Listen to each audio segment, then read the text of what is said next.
Welcome to Tank Radio. I'm K6ARK and I'm here with Frank KG5J KG5AHJ. I know it's a tongue twister. Boo, boo, boo, boo, boo, boo. Yeah, I Oh. love it. I love it. So we're going to talk about sleeping bags, sleeping systems, and we're going to start off with backpacks. So let's go ahead and dive into this. Absolutely. Let's get going.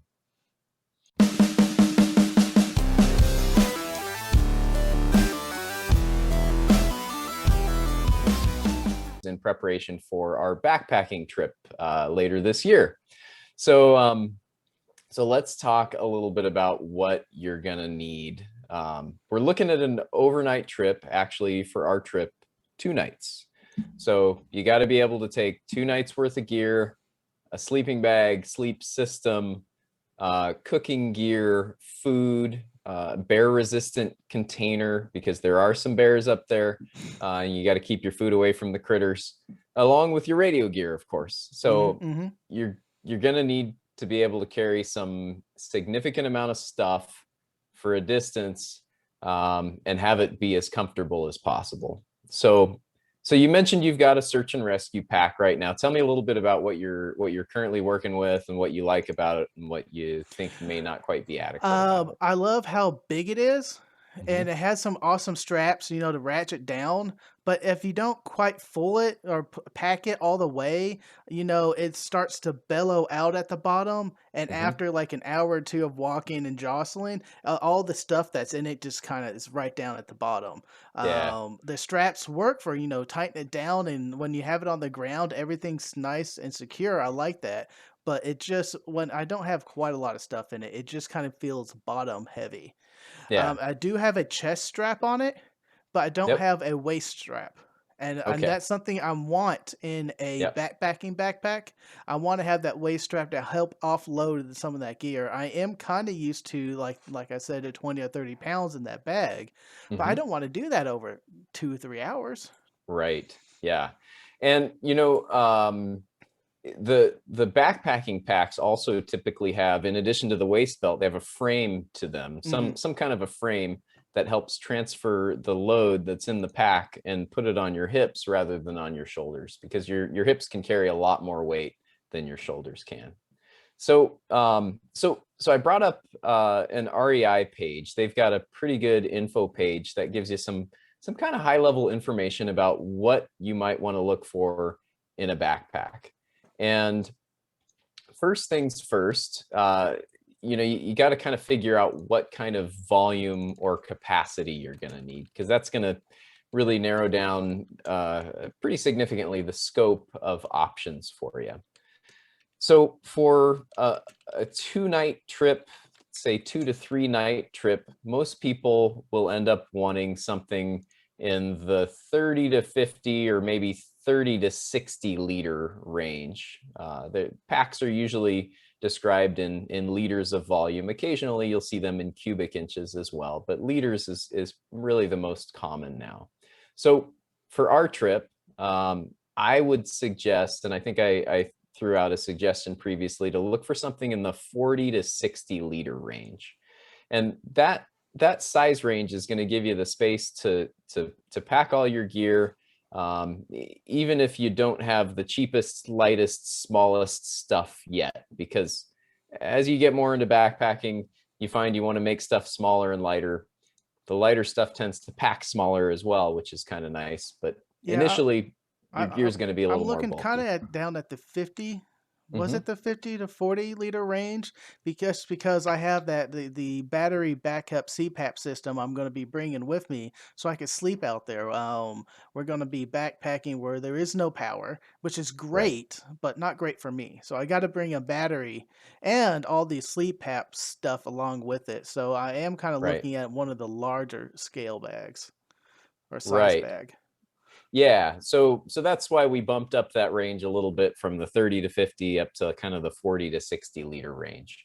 So features we're looking at, we talked a little bit briefly there about frames in packs, and this section of the page talks a little bit more about the frame options. Now, back in the day, you might remember from when you were a kid, those backpacking backpacks all had those big aluminum external frames on them, and they were called external frame packs.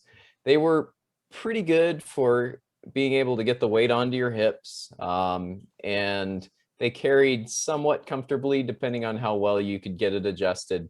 And they gave you a lot of points to strap stuff on the outside of the pack. But in kind of probably the mid to late 90s, there was a big evolution in backpacks for backpacking, and pretty much all of them now have shifted to internal frames. And there's a variety of options in those. Some of them use a combination of a carbon fiber or plastic sheet, and many of the others use aluminum bars that are kind of bent to the shape of your spine, the curve of your back, so it fits comfortably. And the end result with an internal frame pack is just a pack that fits the shape of your body a lot better and carries those heavier loads better than those old external frame packs.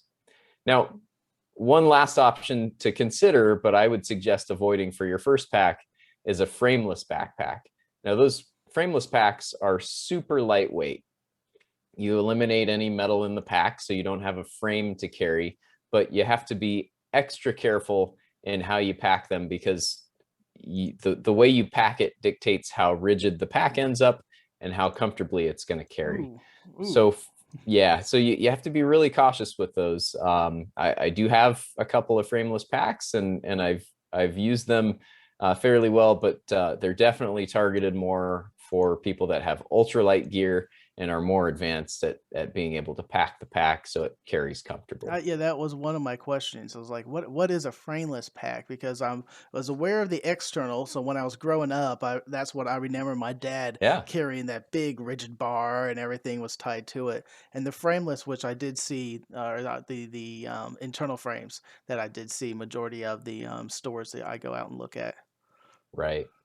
Yeah. So some of the other features they talk about here on this REI page are kind of common variations or features on packs that you'll see either more or less of, and you may want to decide, on a pack based on some of those factors.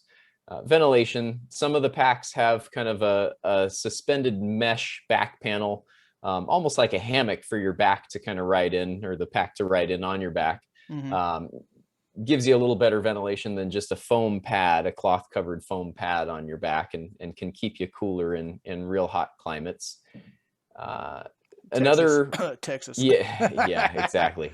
So the brand of packs that does a really good job with those mesh panels is a brand called Osprey. Mm-hmm. So you might check out some of the Osprey packs if you want something that's going to be a little better in hotter climates. Pack access. So there's a trade-off with being able to access gear in packs. Many of those larger packs have a lower sleeping bag compartment a separate compartment at the base of the pack that's designed to pack your sleeping bag in. Mm-hmm. And it makes it a little bit easier overall to pack and unpack your bag when you have that separate compartment. Many of them are top load packs, so it's just a cylinder of cloth with a draw cord or roll top that you stuff everything into. Some of them have some zippers or other panels where you can open and access kind of mid parts of the pack from various access panels or zippers on the sides or front of the pack. How do you feel about those? Because at one hand, I see that as, oh, that's great. I put the med kit kind of down at the bottom or the mid part, because it is, a more rigid thing, and I can have that spacer between, a bunch of stuff, and help spread out the load a little bit. But then oh, I need access to that, and then you gotta kind of dig it out. Or if I Yeah. had one of those, side access, that'd be pretty cool. Cool, I get to the middle of the part and then take it out. Yeah, and it largely does boil down to personal preference. My personal preference is typically to avoid those other access points. There are other points on the pack that can more easily fail. A zipper is more likely to fail than a cloth panel on the pack. And I typically just kind of strategically pack so that things I know I'm going to need access to mid-hike Mm-hmm. are either near the top or in the top compartment of the pack, or on, you know, on a side pocket if I've got any side pockets. So I generally avoid those for durability and reliability and weight savings, Mm-hmm. and also cost. You know, they add to the cost of the pack. True. True. So pockets are another kind of similar consideration to those access zippers or access panels midpoint on the pack. One set of pockets that I really do like and use a lot are the ones that end up on the waist belt. That's kind of a key spot where I like to stash, you know, chapstick and snack foods for while I'm hiking on the Mm-hmm. trail. You know, stuff that I want quick, easy access to without taking off my pack. Um, some packs have some pockets on the sides or on the back of the pack, and others have kind of a mesh or elastic fabric panel that you can just stuff a jacket in or things like that. And those I find to be really handy for just quickly or easily stowing, you know, a jacket that you may have been wearing in the morning when you started hiking because it was cold, and half a mile down the trail you're you know, warmed up from just moving around, and you want to put that jacket somewhere, and having that little, you know, that mesh or stretchy stash pocket to just stuff it into makes it real easy. Or a rain jacket because it's starting to rain. Exactly. Yeah. So you can keep a rain jacket easily accessible, or a pack cover. That's another consideration. Ooh, good idea. So the final common pocket on a lot of these packs is the top lid pocket, or as people like to refer it, the brain of the pack. And that's a good spot to stow your wallet, your keys, some snack food, maybe a water filter, you know, the quick access stuff that you may want to grab throughout the day. And many of those have a pocket on the inside of the brain that's a little more secure, and that's typically where I hide my keys and my wallet while I'm out hiking, you know, on the trail, just to keep them in a place that's a pocket that I'm not going to be opening and closing repeatedly, where I might have a chance of dropping and losing them.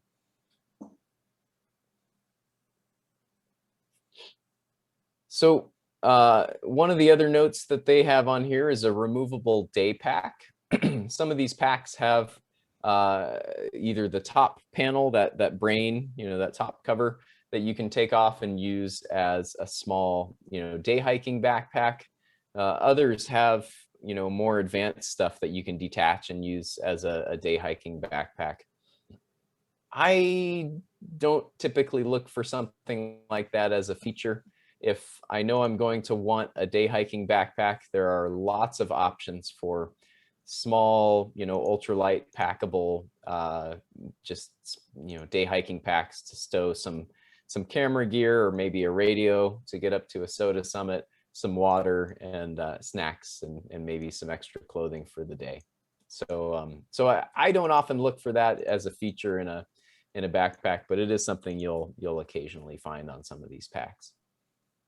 So I mentioned the sleeping bag compartment. Padding. So you're going to see a variety of padding levels on these packs. And some of them have, you know, more extensive, firmer foam padding on hip belts and shoulder belts. Others may have a little bit lighter weight stuff. You can kind of gauge what weight level the pack was designed to be, you know, designed to carry comfortably based on that amount of foam and padding on the pack. And there's a trade-off with that too, right? Because the more padding and the more burliness that you build into a pack, the heavier the pack ends up being. So if you're planning on carrying lighter gear, you can save maybe a pound and a half on some of these packs just by getting ones that have a little bit less padding on some of the hip belts or shoulder straps, because you know you're going to be carrying lighter weight. Any questions on this stuff so far? No, you're doing a Cool. great job here. All right. So they talk a little bit here about attach points as well. Some people may want ways to strap stuff onto the outside of a pack. Generally speaking, I would encourage you to get a pack that's big enough to stow everything you need to carry on the inside as best you can. try to minimize the stuff you're strapping on the outside of the pack, because it's just going to carry more comfortably and not catch on tree branches and bushes as you're hiking by. It's just a better way to go.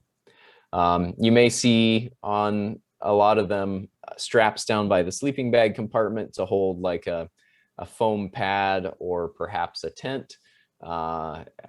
My opinion is that that's not an ideal place to put a tent, which is one of your heavier pieces of gear, because it puts it out kind of away from your back and throws off your center of gravity a little bit. That's a good point. But it does work well for a light thing like a foam pad.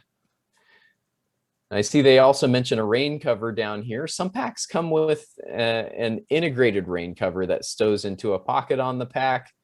That's kind of a nice little bonus feature. However, I typically just carry a large trash bag as a rain cover for my pack, and I stick it under that at night so that when I get dew and frost, it keeps it dry and clean. Or if I get rain during the day, the trash bag does a great job of covering it. It's super light, costs almost nothing, and packs small. And you can even put the trash bag on it, tear a couple of holes in the trash bag so the straps come through, and wear it on your back with the trash bag or pack cover, protecting the pack from water. One of the final elements they mention here is a pocket for a hydration reservoir. If you're someone that likes to hike with a water bladder in your pack, it can be a little bit difficult with some of these larger backpacking packs when you're stuffing all of your gear inside and you need, every square inch of that space to fit your gear in. So oftentimes in the Sierra, where there's a lot of water around and you're never hiking more than a couple of miles between water sources, I'll just carry a smaller water bottle in a sleeve on my waist belt, or some of the packs actually have a little bottle sleeve that's kind of right underneath your arm on the side of the pack, that's easily accessible. So while it can be nice to have that sleeve in there, I find it difficult to fill them up when you've got a full pack, and just the fact that it takes up that space inside your pack is a little bit more of a challenge. Is that usually, because that's important to me? I like to have that water reservoir inside the pack. Yeah. The search and rescue bag has a separate compartment for the water bladder, and I was hoping to find a bag with that. So I've always had hiking around with at least 2 liters of water. Yeah. Texas is my walk before coming on today was about 30 minutes. I'm still trying to get up to the full hour, but I had the water in there because it was 96 degrees outside. Yeah. And you got to drink water when you're walking, doing that. Absolutely. And it's just having that built into the bag. And is it usually in its own compartment, or do they have just a little like loop at the top and a hole where you can run the hose through? You'll find a wide variety of designs as far as how packs handle hydration bladders. Some of them have, kind of right along the upper part of the pack, along your side, where it presses against your back. They'll have a separate zippered compartment where you zip down the side, or even access from the top between the main pack compartment and your back, that the hydration bladder can go into. Others don't even have a sleeve or any protection at all. There's just a place it hangs in the main compartment of the pack. And then still others might have just a simple cloth sleeve that hangs down in the main compartment of the pack that the hydration bladder can sit in. So wide variety of designs, but yeah, you might consider looking for one that has that separate compartment for ease of accessibility of the hydration bladder while the pack is packed, without having to drag all the junk out of the pack and repack it every time you want to fill up. Cool. What else we got left on here? Let's see here. So other factors in searching for a pack are making sure you fit it properly. I would highly recommend going to an outdoor store that has experienced pack fitters.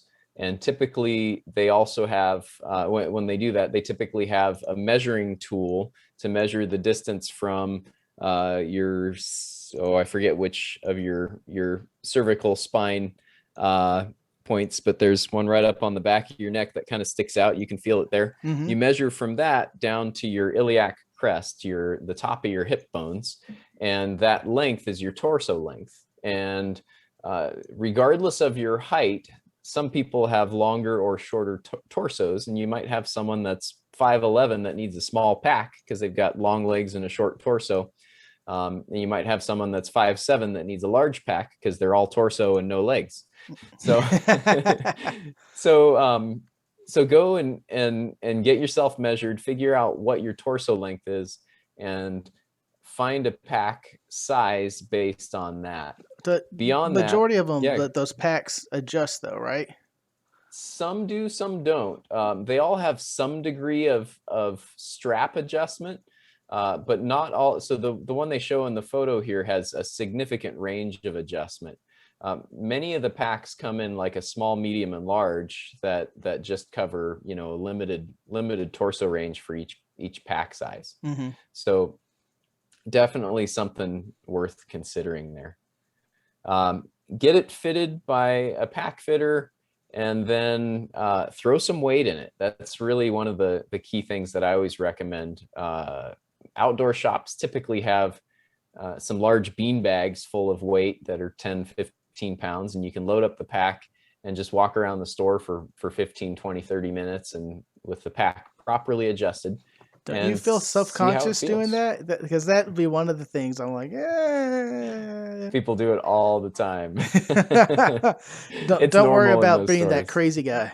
Nope, don't worry about it.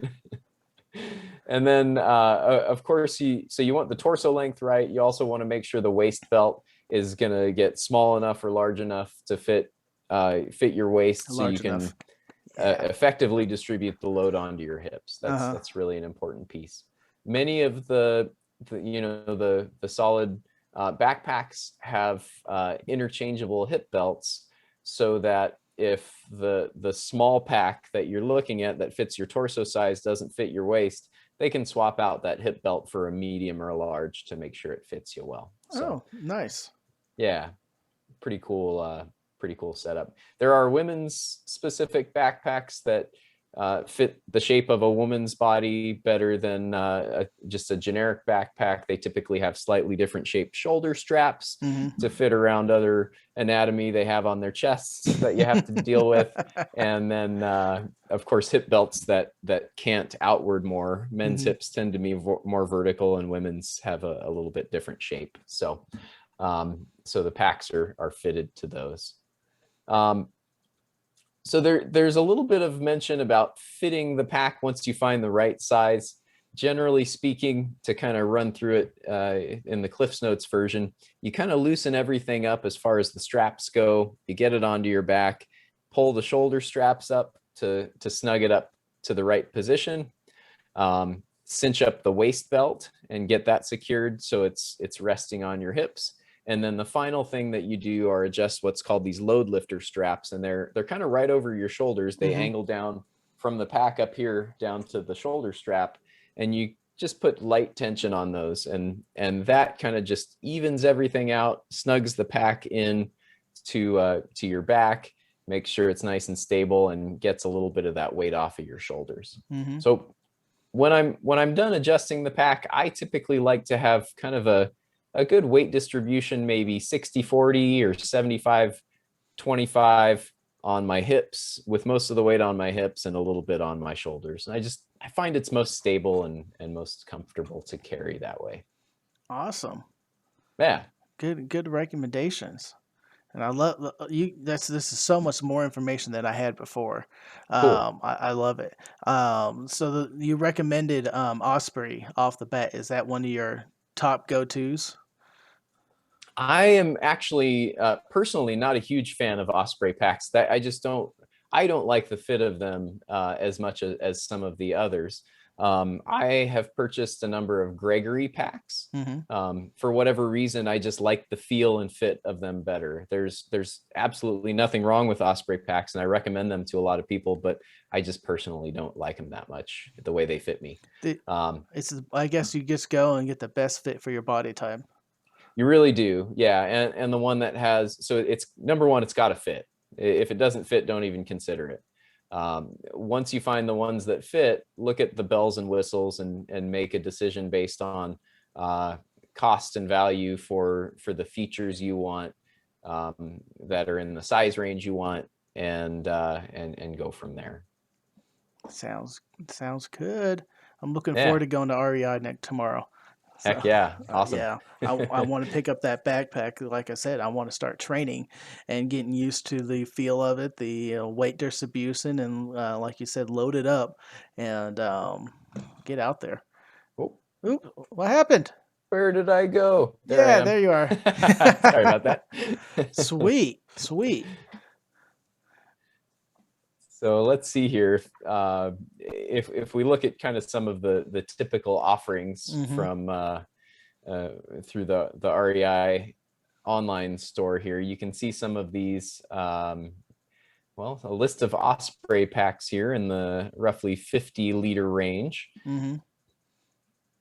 And if we look at kind of some of the features here, some of the stuff we talked about, you'll see on this pack. So it's not going to let me mouse over that. At any rate, you can see the sleeping bag compartment Mm-hmm. and the straps to attach like a sleeping pad down at the bottom of the pack. You can see the brain of the pack up at the top. You got your compression straps on the sides. You got a mesh pocket on the side that may be able to fit a water bottle on this pack. I'm not sure. And then you've got some pockets on the hip belts, which are a nice bonus as well. And if we look at the, this is one that has a mesh back panel. Mm-hmm. So this is going to give you a bit better ventilation along your back and keep you a little bit cooler. And then, you know, the typical shoulder straps with the sternum strap across the front to hold everything together. And then you can see the load lifter straps there up at the top of the pack. How are those sternum straps or the chest straps? Because I find a lot of times they've been breaking on me, and that just means I'm tightening them down too tight. That's possible. Yeah. I don't think I've broken one. I may have like crushed one of the buckles at some point or something while it was off of my back. But yeah, I don't typically pull too hard on those. I just use it to kind of keep the shoulder straps in the right place rather than. I think it's really more because I don't have that waist strap and I already have a lot of weight. So I'm using that to help pull or redistribute the weight in the bag to my chest. Yeah, I could see that. That makes sense. So yeah, you see a bunch of Osprey packs. You'll see a Gregory model here, and then a variety of other brands. Mammut, REI brand themselves. REI makes some packs. In general, I've had really good results with REI gear. Probably, I would say about 15 years ago, they really stepped up their game in gear design, and their quality of you know, materials and construction is good. Their warranty is excellent, and their prices tend to be, you know, more affordable than some of the name brands, because you know, they're cutting out the middleman in the process. So yeah, it sounds like you're on the right track. I think you've got some good info now, and I think your trip to REI will hopefully be successful. That's all I had. Thank you, Adam. Cool. Well, thanks. Good luck with your shopping, and let me know if you have any questions. I'd be happy to help out. Will do.